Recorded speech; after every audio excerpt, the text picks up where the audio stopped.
as more and more scientists are confirming, our world is deficient in carbon dioxide, and a doubling of atmospheric CO2 is very beneficial.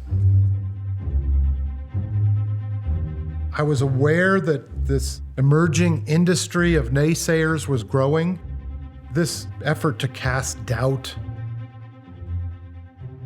You had reams of material coming out of the government. They were at NOAA, at NASA, this expanding network of people working on this day in and day out, saying that this was a legitimate issue and that we needed to do something about it. And on the other hand, you had 2 or 3 guys who went around to conferences and said, oh, I'm not sure. Oh, maybe there's clouds. I would like to show you the warming that the satellites sensed over the same region from 1979 to now, which is the next slide, if you could. Thanks. Nothing.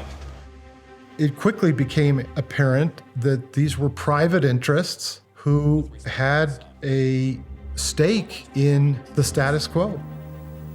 A respectable body of opinion in the international scientific community believes that any climate warming is as likely to be beneficial as harmful. I remember seeing in the press this skeptic, Fred Singer, saying that global warming was not a problem for the planet. You saw that he had worked on tobacco and a number of other issues. He was sort of a specialist in denial.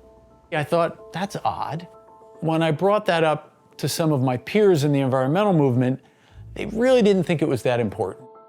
But then every time a new piece of science comes out, the same story will have somebody you'd never heard of saying, no, that's completely wrong. So you start to think, well, who are these people and where are they coming from? Oh, interesting, they're funded by Exxon's foundation. And then you see this pattern repeated over and over and over. It was coming from the coal-fired power utilities, Western Fuels Association, the Koch brothers, Global Climate Coalition, and they're funding climate deniers.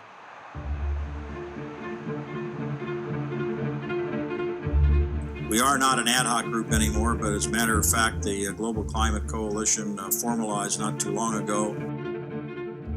The Global Climate Coalition consisted of every major manufacturing trade association that produced or consumed fossil fuels, and every major company that was in the fossil fuels industry. And so it's a considerable coalition of business interests.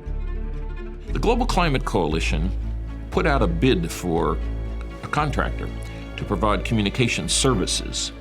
I had left API in the late spring, and I had come over to the Harrison firm, a public relations firm devoted exclusively to environmental issues. Communication proposal prepared for the Global Climate Coalition by the Abrams Harrison Company. I was asked to be a part of the pitch team because I was well known in the petroleum industry. Everybody wanted to get the Global Climate Coalition account because it was a coalition of the biggest industries in America. I was brought in to handle press relations for the Global Climate Coalition. A lot of reporters were assigned to write stories, and they were struggling with the complexity of the issue. So I would write backgrounders so that reporters could read them and get up to speed. It is important for GCC to continue to emphasize the scientific uncertainty surrounding climate change. Scientists, economists, academics, and other noted experts carry greater credibility with the media and general public than industry representatives. Communication efforts should be directed toward expanding the platform for third-party spokespersons.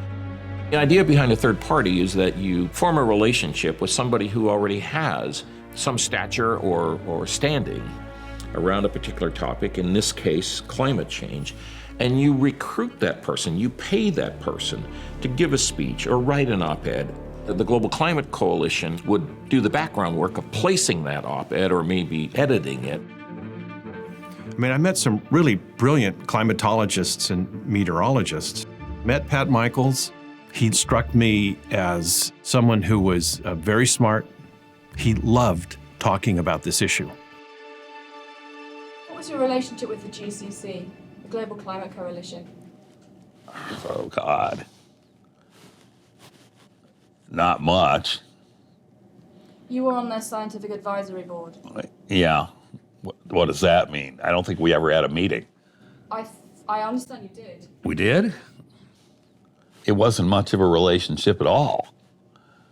I mean, when you bring up GCC, it's like, oh, wait a minute, who were those guys? How did the funding that you received from the fossil fuel industry then impact what you were able to do work-wise and impact the views that you took? It didn't change what I do. It didn't change the way I think. How much do you think you did receive from industry? I don't know. Do you feel like, in a way, you were sort of used by them, that you were... No, I was using them. You got that wrong. What? I mean, I'm somewhat verbal, and I like to write. And I have an overestimation of my ability, my sense of humor. But can you imagine somebody giving you a little bit of money to say, write whatever you want every 2 weeks? We had a blast doing that.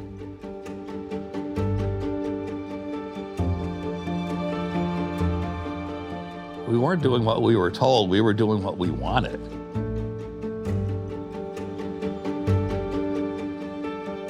The Global Climate Coalition is seeding doubt everywhere, sort of fogging the air with these counter-arguments that are contradictory and nonsensical, running this propaganda across the country, putting millions of dollars into this media effort, and environmentalists really don't know what's hitting them.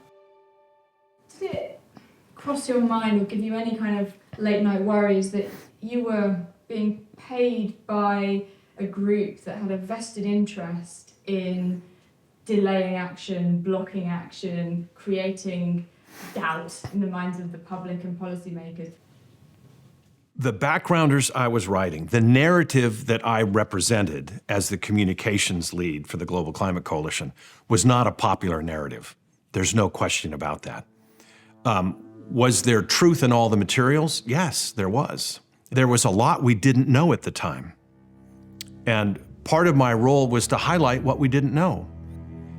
It wasn't just that we, that is, the Global Climate Coalition, needed to come up with contrarian voices. The media needed them to have balance. You want to make an assumption that it's a meritocracy.